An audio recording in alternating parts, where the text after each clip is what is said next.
I used to wonder why my colors always look dull and flat, and then I realized it wasn't the paint, it was me skipping the one step that makes every color pop.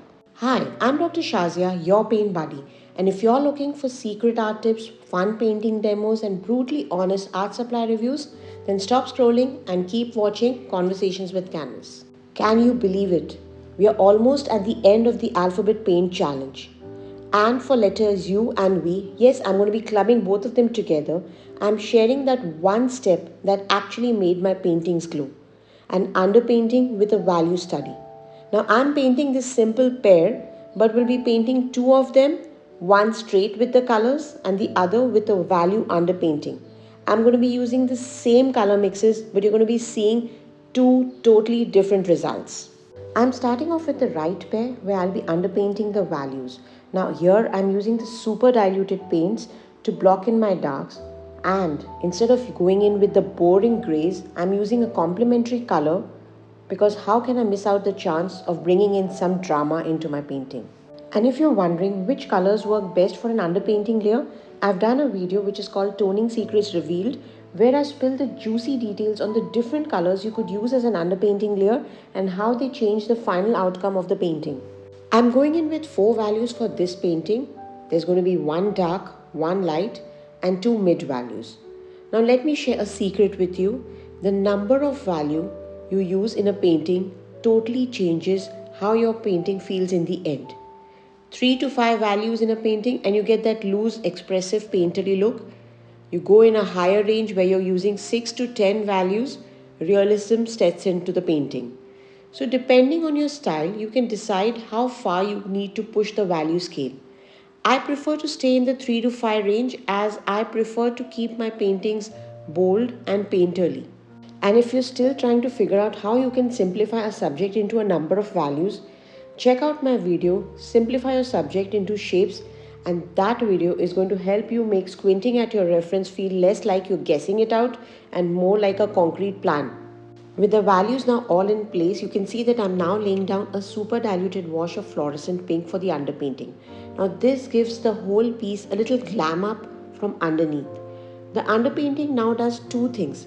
It first of all sets the mood with a warm base color, and also it helps me get rid of all that white surface. And now it's time for the real test. Did all that fussing with underpainting and values actually make a difference in my painting, or is it just glorified art hogwash?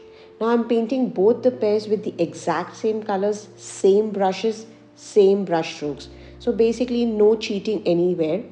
So if there's going to be any magic happening, it's all going to be because of what's hiding under the paints. The first thing that I've noticed painting both the pairs side by side is that for the left side, which has no value sketch, I'm spending some time squinting, looking at the reference and second guessing the shifts in the values, which actually slows down my brushwork. But with the second pair, which has already my roadmap, there is no mental gymnastics here. I'm just placing colors where the values are already mapped out. This gives me freedom to think about how I want to place my brushwork. Another thing that irks me is the white of the paper on the left side. Now covering up all that white on the left side is actually such a pain, and to cover that up, I'm literally pushing the paint around and messing up my brushwork and smoothing it out. But on the right side, I'm kind of loving the underpainting showing through in places, and I feel it gives a very nice warm glow. So I'm purposely leaving some areas of the underpainting to be seen, and this also helps me keep my brushwork really strong. It's now time for the last part, that is the blocking in of the background. Now I'm painting a light violet instead of white, as I feel that will play so nicely with the light yellow green of the pair. Now as I'm painting on the left side, all my thoughts are at this moment, I have to cover up all the white areas, I don't want to miss any spot, and honestly because of that, my brushwork is actually taking a backseat because the goal over here is just cover up all the area. Now that was for the left side. Now let's see how it works on the right side. Now can you see I'm using the same light violet mix, but it looks kind of different over here. It looks richer and deeper, and you know what? That's the underpainting doing its thing.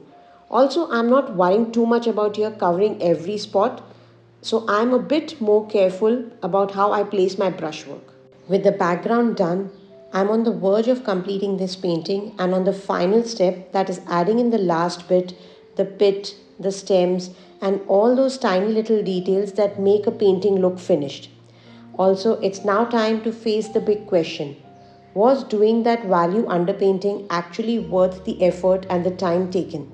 Because honestly, when I started off, I wasn't very sure that I would be able to see some visible stark difference in both the paintings.